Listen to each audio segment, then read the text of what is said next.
because nothing says Mother's Day like Evil Dead. Wait, what? Welcome to the Crooked Table Podcast, where we discuss the world of film from a fresh angle. And now your host, Robert Yaniz Jr. Welcome to the Crooked Table Podcast. This is Rob. On this episode, we're going to be talking about, the Evil Dead franchise.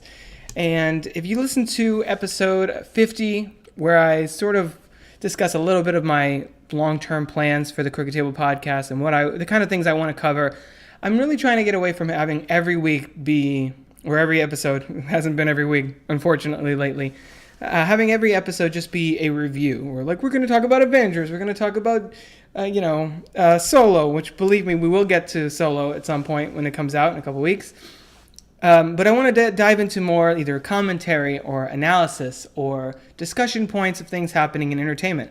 So, for those of you who are not up to date on all your Evil Dead news, of course, the franchise that Sam Raimi started in the early 80s with the Evil Dead 2, still a classic, by the way, and Army of Darkness in 1992, which then continued with the reboot in 2013 and the television show on Starz, Ash vs. Evil Dead, which unfortunately just got canceled at the end of its third season.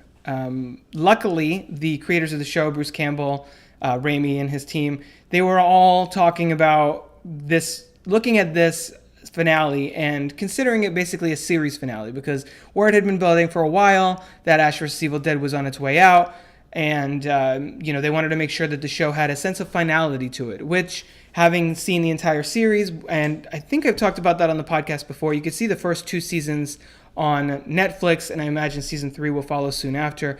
It's a really fun show, really, really over the top, gory and violent and ridiculous. But for fans of the franchise, definitely it's a must watch of Ash vs. Evil Dead, because it's a very fun show, and Bruce Campbell is terrific on it. A lot of imagination, like ridiculous, sadistic imagination on play in that series. So it's unfortunate to see it go, but at least, the way they ended it did wrap it up, sort of, did give the story that this show has been telling some closure, so that if, as Bruce Campbell says, he's done playing the character and retired for good after 3 films and 3 seasons of a TV show, I kind of don't blame him. We have a nice, solid conclusion for this segment of Ash's story. Of course, this franchise being the multimedia, juggernaut that it is for a certain segment of fans, I'm sure that the character will be continued on in comic books or video games or what have you at some point, and that the franchise will live on.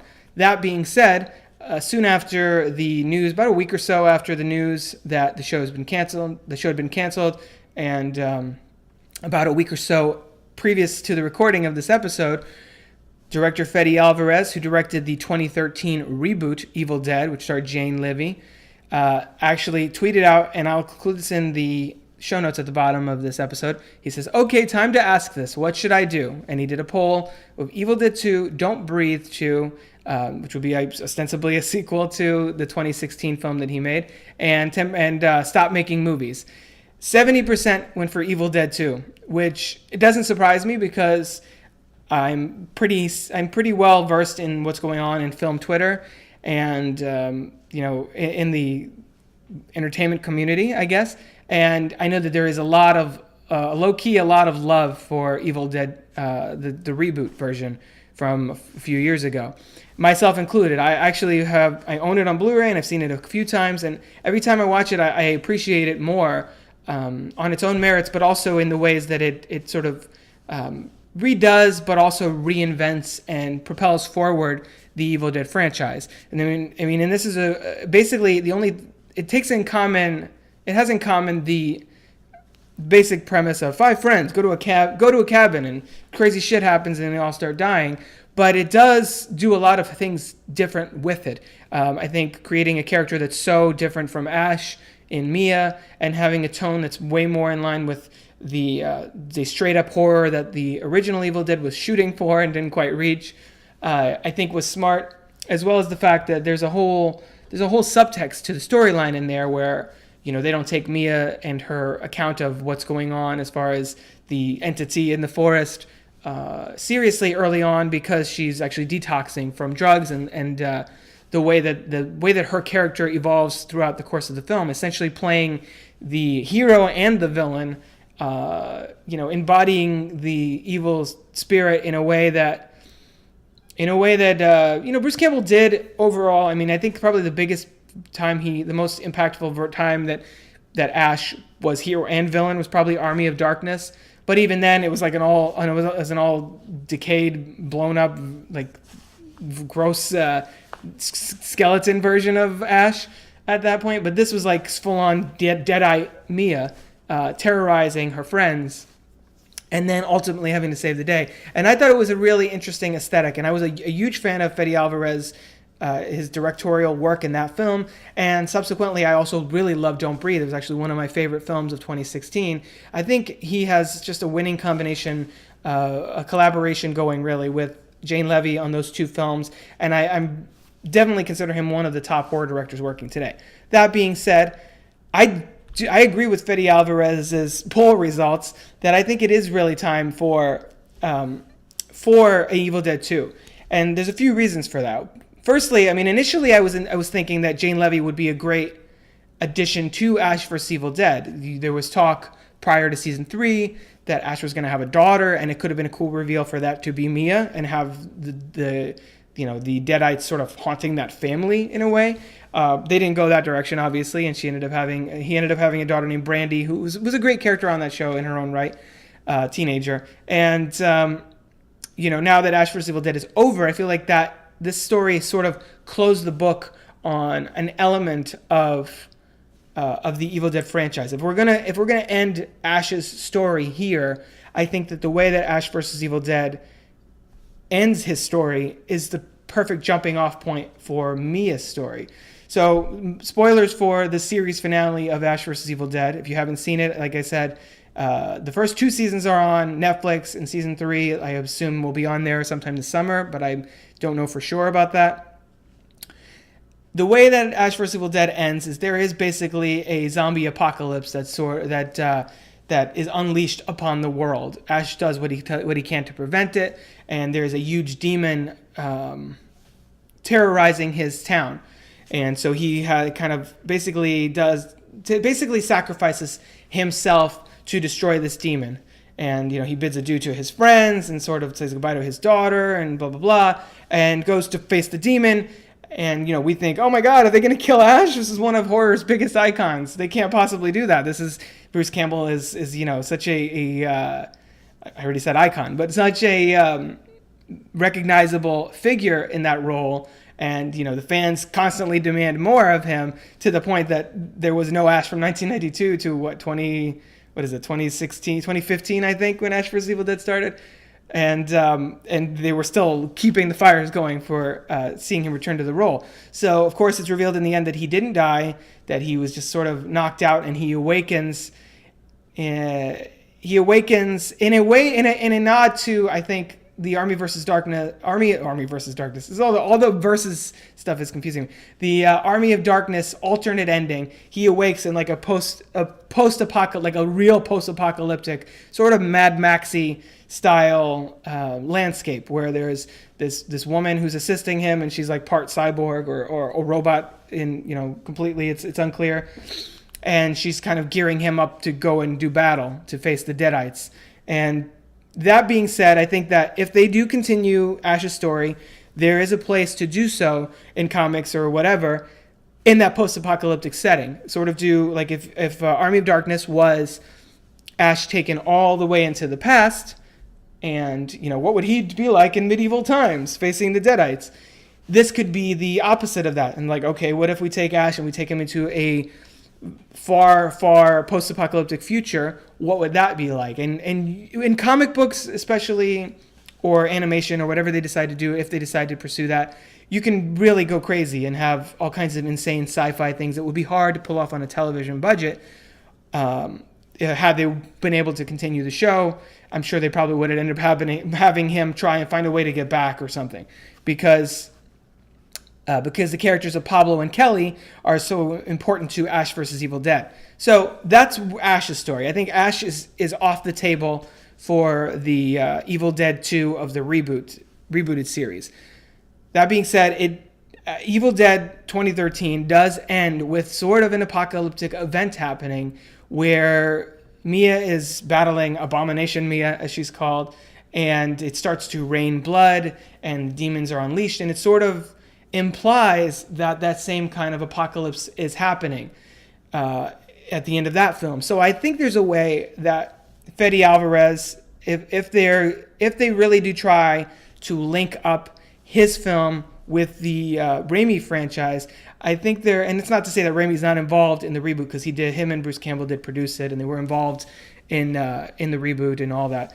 But if they do try to sort of merge the two, I guess, continuities, as it were, I think there's a real opportunity there for Evil Dead 2, a forthcoming one potentially, to dovetail into the end of Ash vs. Evil Dead and have them basically be taking place kind of concurrently, that the apocalypse has spilled over all over the world, and wherever they take the sequel, whether it's confined like the 2013 film is, or if they decide to blow it out a little bit more, or shift the tone, that kind of thing.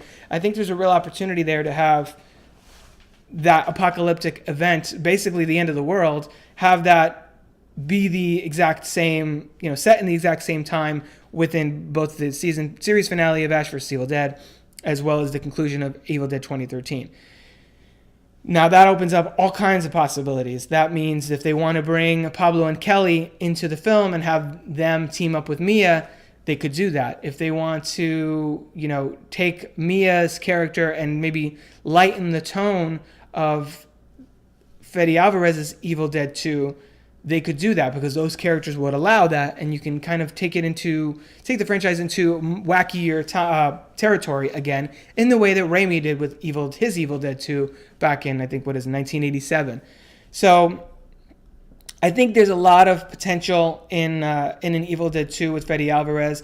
I do also really love Don't Breathe, and I really do hope that he does a sequel to that at some point. But I feel like it's been now 5 years, and I could see that plans for his Evil Dead sequel may have been kind of on the skids for a while because of Ash vs. Evil Dead.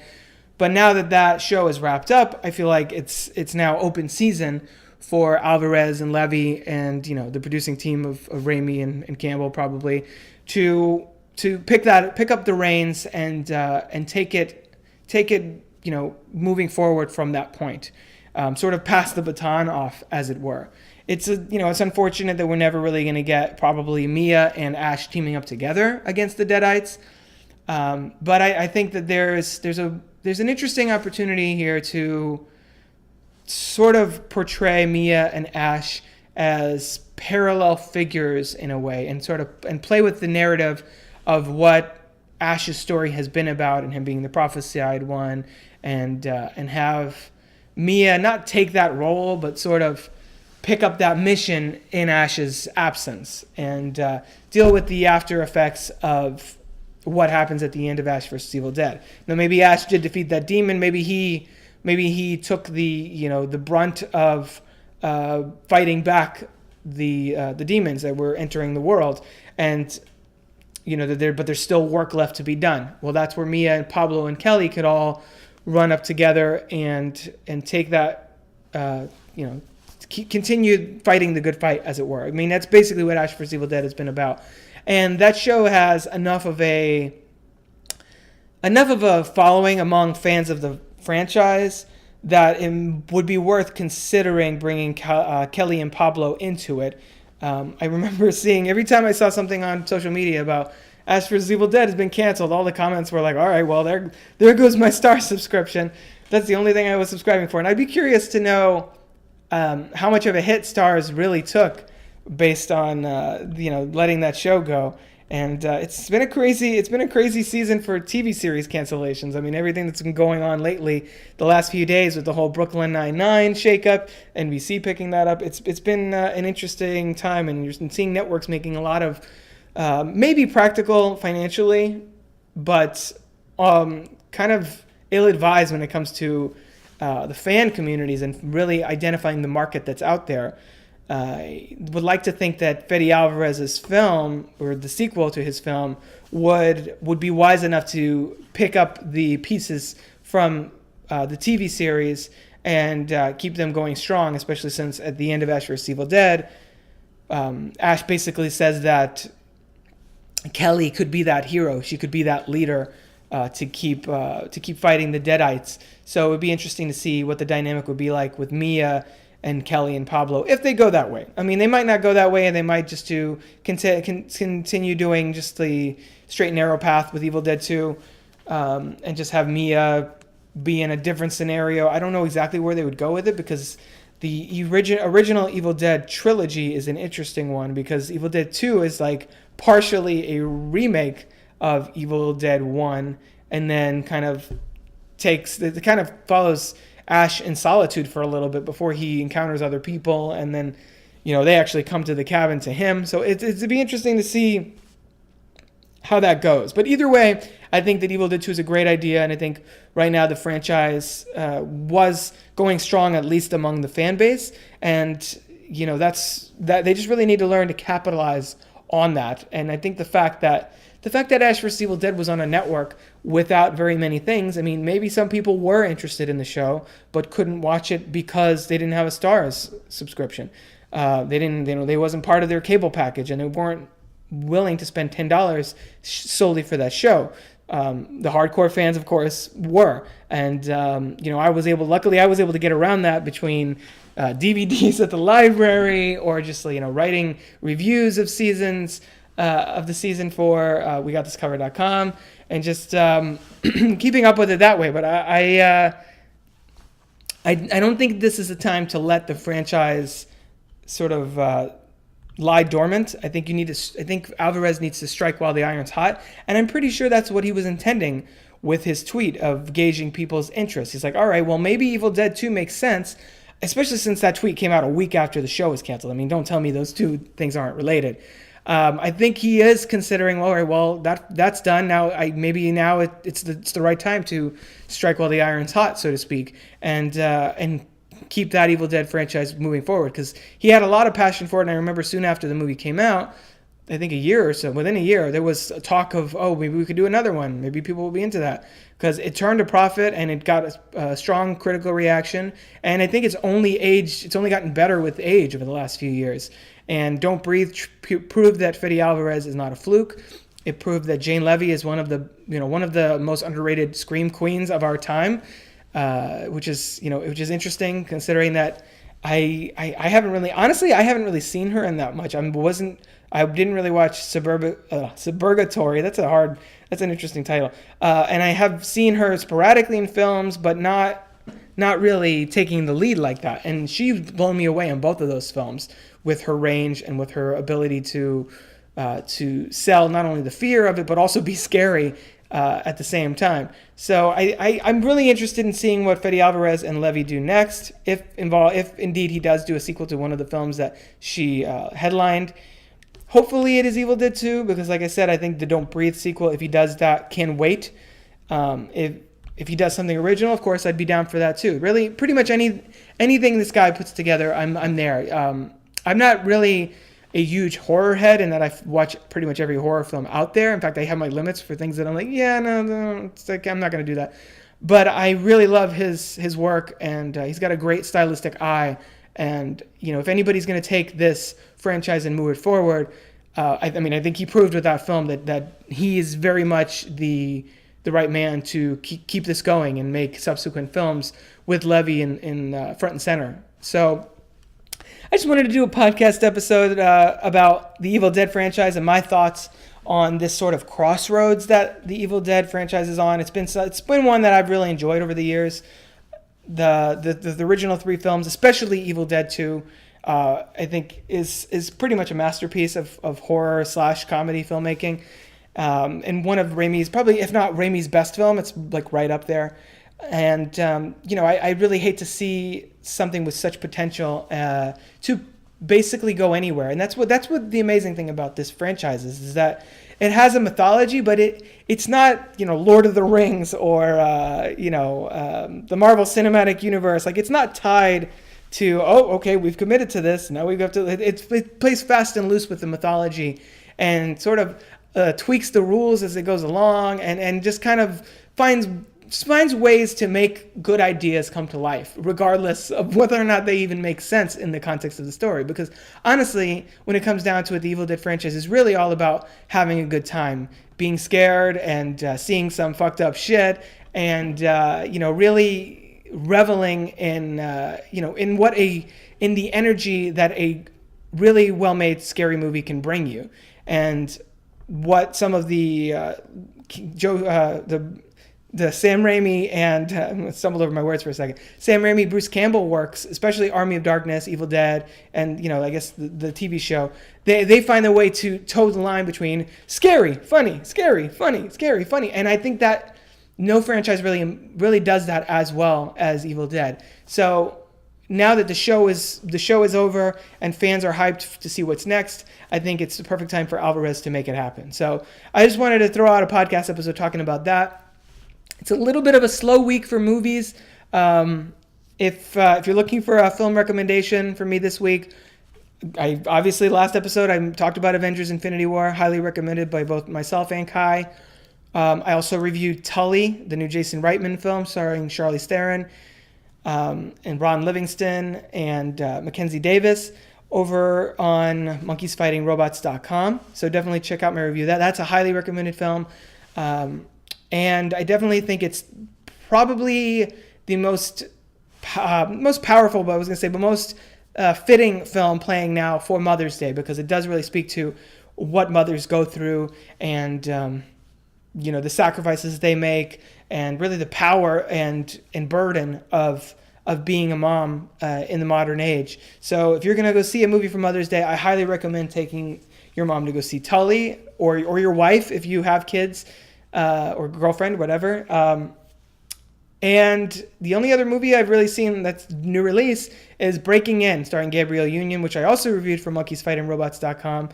Not really that great. It's kind of a predictable thriller. Gabrielle Union, I was really excited to see her in sort of a lead role, especially in an action film. And unfortunately, the film is very cliche, and it's not terrible, but it's just kind of fine. It's I mentioned in my review, it's the perfect film to put on a lazy Sunday afternoon on like TBS while you're doing dishes or something. You're like, oh, this is kind of whatever. Oh, how's she gonna get out of this? Okay, I gotta go to the bathroom. Oh, commercial break. All right, whatever. I'm gonna go get the clothes out of the dryer. It's one of those kinds of movies. It's very not slow, but it's the kind of thing you've seen a million times before. It's very hackneyed in many ways. So it's unfortunate that Gabrielle Union gives a pretty committed performance in a film that is really beneath her, all things considered. So that's my recommendation for this weekend, is definitely go see Tully, and check out Ash vs. Evil Dead if you haven't seen it. Judging by the ratings, which led to the cancellation of the show, a lot of people probably haven't seen it. So seek out that show, go see Tully, go see Avengers: Infinity War again, and let me know what you think of them all. That's all we have for this week. You can rate and review the Crooked Table podcast on iTunes, Spotify, or Stitcher if you'd be so kind. Find me, Robert Yaniz Jr., on Twitter at Crooked Table. Of course, you can find other podcasts, reviews, videos, and other movie-related goodies over at crookedtable.com. See you next episode, which will probably be talking about Deadpool in some capacity. May not be full review. We'll see we'll see when I get a chance to record and when I get a chance to see the film and how those correspond. But we'll probably be talking about Deadpool in some capacity. Anyway, until then, I've been Rob. We'll catch you around the table next week. Roll credits.